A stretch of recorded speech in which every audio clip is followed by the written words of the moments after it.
Hello বন্ধুরা, good morning. তো আজকে সকাল সকাল না, বেলাবেলি রান্না করতে বসে গেছি। মানে সবজি সাবজা মাছ ফাছ কী সব নিয়ে এসে জানি না, নিয়ে বসে পড়েছি। তো দুধখানা পোটলা নিয়ে এসছে। আর এই সবজিগুলো তো আগেরই ছিল, বেগুন, উচ্ছে, টমেটো, লেবু, পেঁপে। তো যা সবজি ছিল সব নিয়ে বসে গেছি। তো চলো এটাই ছোটোটাই কী আছে আগে দেখে নিই। এই যে ও বাবা, বাটা মাছ নিয়ে এসছে। তো এটা আমার জন্যই নিয়ে এসছে। আমি বলেছিলাম মাংস খাবো না, তো আজকে ছুটির দিন, জানোই তো কর্তামশাই মাংস নিয়ে আসে। বলছিলাম মাংস খাবো না, তাই জন্য মনে হচ্ছে মাছ নিয়ে এসছে আমার জন্য, বাটা মাছ। আর এইদিকে তো বুঝেই গেলে তাহলে কী হতে পারে, ছুটির দিনে একটু মাংস খেতে ইচ্ছাই করে। এই যে চিকেন নিয়ে এসছে, এটা চলে যাচ্ছিল।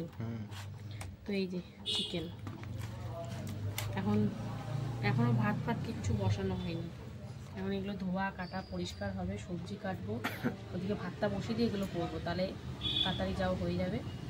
তো বুঝতেই পারছো, মানে ছুটির দিনও কিন্তু আমার কাজটা তো আমার টাইমেই সারতে হবে না। তো চলো কাটাকুটি সব করি। মানে আজকে বৃষ্টি পড়ছে সকাল থেকে, ঘুম দিয়ে ছুটির দিন, উঠতে দেরি, তারপরে বাজার গেল আসলো, এই করে করেই সময়টা চলে গেল। চলো এখন এটাকে সাইড করে রেখে আগে ভাতটা বসিয়ে নিই, তারপরে এগুলো কাটা ধোয়া সব করব। তো সঙ্গে থাকো। হ্যালো বন্ধুরা, তো দেখো ভাত বসিয়ে দিয়েছি ওইদিকে, আর এদিকে সবজি কাটতে বসে গেছি। এই যে পোকা বেগুন কাটছি এখন, কালকে মাছের তেলটা রেখে দিয়েছিলাম, তো তেলটা দিয়ে ভাজা হবে আলু বেগুন দিয়ে, সেই জন্য। আর ওইদিকে দেখো মাংস করবো, তার আলু ফালু কেটেছি, লেবু কেটেছি, এখনও সবজি কাটা চলছে, মানে বাকি রয়েছে, পেঁপে কাটবো এখনও, আদা রসুন সব কাটতে হবে, পেঁয়াজ টিয়াজ। বুঝতেই পারছো, যতই ছুটির বাজার থাক, মানে আমার কর্তামশাইয়ের ছুটির বাজার থাক, কিন্তু আমার কাজ তো আমাকে করতে হবে না, আমার জন্য তো সময় থেমে থাকবে না। তো যাই হোক, এই যে দুটো বেগুন পোকা পেলাম, 4টে বেগুন রেখেছিলাম, তখন দুটো পোকা, দুটো ভালো। তো বেগুনটা জল দিতে হবে, বেগুন কেটে জল দিলে, তাও তো ওখানে একটা জলের বোতল,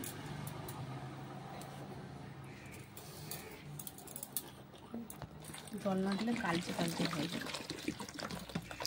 মাছের তেলটা করবো, তাই জন্য বেগুন দিয়ে, এই দুটো আলু নিলাম, আলু দিয়ে ভাজা ভাজা করতে হবে। পেঁপেটা করবো আজকে, এই আমার জন্য মাছ নিয়ে এসছে, পেঁপে দিয়ে তোমার চেপে দেবো, পুরো একদম পাতলা ঝোল হবে। তো চলো, আর কি, সবজি কাটা তো হচ্ছেই, তাড়াহুড়ো করে করছি খুব, সবজি কাটছি। তো তোমার সাথে দেখা হবে, চলো একবারে রান্নার ভিডিওতে চলে যাব। তার আগে পেঁপেটা কেটে নিই, দেখি পেঁপেটা আবার কেমন হয়। তো আলুটা কেটে নিই, তারপরে পেঁপেটা কাটবো। আমাদের রাস্তার পাশে বাড়ি, ওই জন্য গাড়ি ঘোড়ার শব্দ সারাক্ষণই চলে। পেঁপেটাকে দেখিয়ে নিই, তারপর আলুটা কাটবো। এই দেখো পেঁপেটা ভালো আছে, দানা বেশি নেই, এটাই ভালো বাছোয়া। তো চলো এই পেঁপেটা দেবো, চলো পেঁপেটা কেটে নিই, তারপরে আবার আসতে। দেখো মাছের তেল চচ্চড়িটা বসিয়ে দিলাম, আলু বেগুন পেঁয়াজ কাঁচা লঙ্কা হলুদ গুঁড়ো লবণ জিরের গুঁড়ো ধনিয়া গুঁড়ো দিয়ে ভাজাটা বসিয়ে দিলাম। আমি কিন্তু আর এতে লঙ্কার গুঁড়ো পুরো কিছু দেবো না, দিলে ভালোই লাগে, তোমরা চাইলে দিতেই পারো, আমি দেবো না। তো এখন ভালো করে লাল লাল করে ভেজে নিতে হবে। তো কাঁচা মাছের তেল বুঝতেই পারছি, ভালোই লাগবে খেতে। তো আলু বেগুন দিয়ে এখন চচ্চড়ি বসিয়ে দিচ্ছি, আর এদিকে কিন্তু ভাত হচ্ছে, ভাতের মধ্যে উচ্ছে সেদ্ধ আর একটা ছোট্ট আলু সিদ্ধ দিয়েছি। তো সিদ্ধ তো জানো আমার জন্যই। তো চলো এটা ভাজাভুজি হোক, কেমন হয় না হয় শেয়ার করবো, চলো আসছি। দেখো মাছের তেল দিয়ে আলু বেগুনের চচ্চড়ি, কি তেল দেখো। এই কাতলা মাছের তেলের একটাই সমস্যা, গরম গরমই ভালো লাগে, তারপরে মানে রেখে দিলে তোমাদের জমে জমে যাওয়া ভাব হয়। তো যখনই খেতে হবে গরম করে খেতে হবে। তো দেখো হচ্ছে, তেলেই একদম ভাজা হচ্ছে, চুপচুপে তেল। দেখো আলু বেগুনের চচ্চড়ি মাছের তেল দিয়ে হয়নি এখনও, সিদ্ধ হয়ে গেছে, আর একটু লাল লাল করে তারপরে নামাবো। দেখো মাছের তেল ভাজা কিন্তু হয়ে গেছে, আলু বেগুন দিয়ে, মানে আলু বেগুন দিয়ে চচ্চড়ি। তো লাল লাল করে ভেজে নিয়েছি, দুখানা তেল ছিল এই জন্য এত তেল হয়ে গেছে। তো চলো এটাকে নামিয়ে নিই, যেহেতু কাতলা মাছের তেল খাওয়ার সময় আবারও গরম করতে লাগবে, নাহলে বসে যাবে। তো তো চলো এটা নামিয়ে নিই, তারপরে আসছি। তো বন্ধুরা, মাছের তেলে চচ্চড়ি তো হয়ে গেছিলো, নামিয়ে নিয়ে এই দেখো বাটা মাছ ভাজতে বসিয়েছি। এটা হালকা একটু হলুদ আর লবণ দিয়ে ভেজে নেব হালকা করে, তারপরে এটা পাতলা করে ঝোল করবো। তো চলো মাছটা ভাজা হোক, তারপরে আসছি। বন্ধুরা দেখো, এদিকে মাংসের আলু ভাজা হচ্ছে, হলুদ দিয়ে লাল লাল করে ভেজে নিচ্ছি।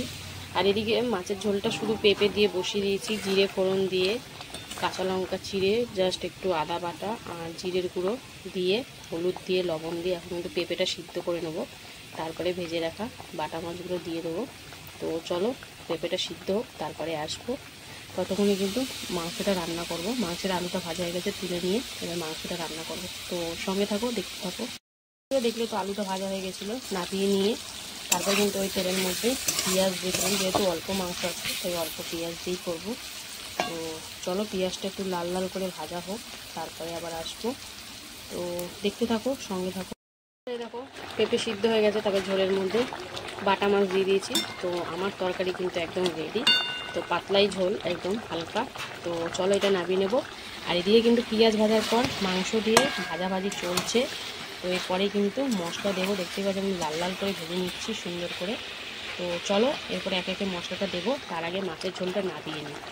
বন্ধুরা এবার দেখো আদা রসুন কাঁচা লঙ্কা বাটা, ধনিয়া গুঁড়ো, জিরের গুঁড়ো, তারপরে চিকেন মশলা, টমেটো, লবণ সব দিয়ে কিন্তু এখন সুন্দর করে কষিয়ে নেব। লঙ্কার গুঁড়ো দিয়ে নিই, এই চিকেন মশলা দিয়ে যা কালার আসবে। তো চলো সুন্দর করে সব মিশিয়ে নিই। গরম মশলাটা পরে দিচ্ছি, আর এইগুলো দিয়ে একটু সুন্দর করে কষিয়ে নিই। ভাজতে তো অনেকটাই সিদ্ধ হয়ে গেছে, মুরগি মাংসটা বেশি লাগে না সিদ্ধ হতে।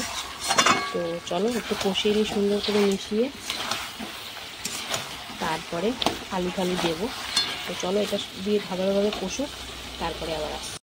তো বন্ধুরা দেখো ভেজে রাখা আলু দিয়ে এখন সুন্দর করে কষাকষি চলছে। টমেটো আর চিকেন মশলা দিয়ে যা কালার এসছে, তো আলু দিয়ে একটু হালকা করে কষিয়ে নেবো, তারপরে কিন্তু পরিমাণ মতন জল দিয়ে দেবো সিদ্ধ হওয়ার জন্য। তো দেখতে থাকো, সঙ্গে থাকো, কেমন হয় না হয় সবটাই তোমার সাথে শেয়ার করবো, পাশে থাকো। দেখো কষতে কষতে মশলার গা থেকে কিন্তু সুন্দর করে তেল ছেড়ে দিয়েছে। তো চলো এবার পরিমাণ মতন সিদ্ধ হওয়ার জন্য জল দিয়ে দেবো। তো বেশি ঝোল করলে ভালো লাগবে না, তাই কম জলই দেবো যাতে সিদ্ধ হওয়ার মতন।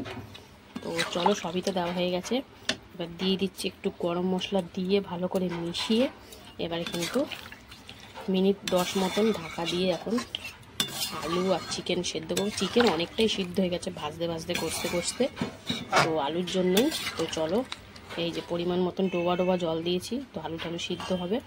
তো কেমন হয় তরকারিটা তোমাদেরকে পুরোপুরি রান্না হলে দেখাবো। তো চলো এখন ঢাকা দিয়ে মিনিট 10 মতন রান্না করে নিই, একদম লো ফ্লেমে। তো বন্ধুরা দেখো চিকেন কিন্তু 10 মিনিট সিদ্ধ হয়ে গেছে ভালো করে। এই যে আলু দেখো সুন্দর করে সিদ্ধ হয়ে গেছে। তো আর বেশি ঝোল মজাবো না, এবার ঝোলটা এই ঝোলেই নামিয়ে দেবো। তো আজকের মতন দুপুরের মতন রান্নাবান্না কমপ্লিট। তো কেমন লাগলো আজকে রান্নার ভিডিও অবশ্যই কমেন্টে জানাবে। ভালো লাগলে লাইক কমেন্ট শেয়ার করে ফলো করে পাশে থাকবে। তো তোমার সাথে আবার দেখা হবে দুপুরে খাবার ভিডিওতে। ততক্ষণের জন্য সবাই সুস্থ থেকো, ভালো থেকো। তো চলো সবাইকে টাটা।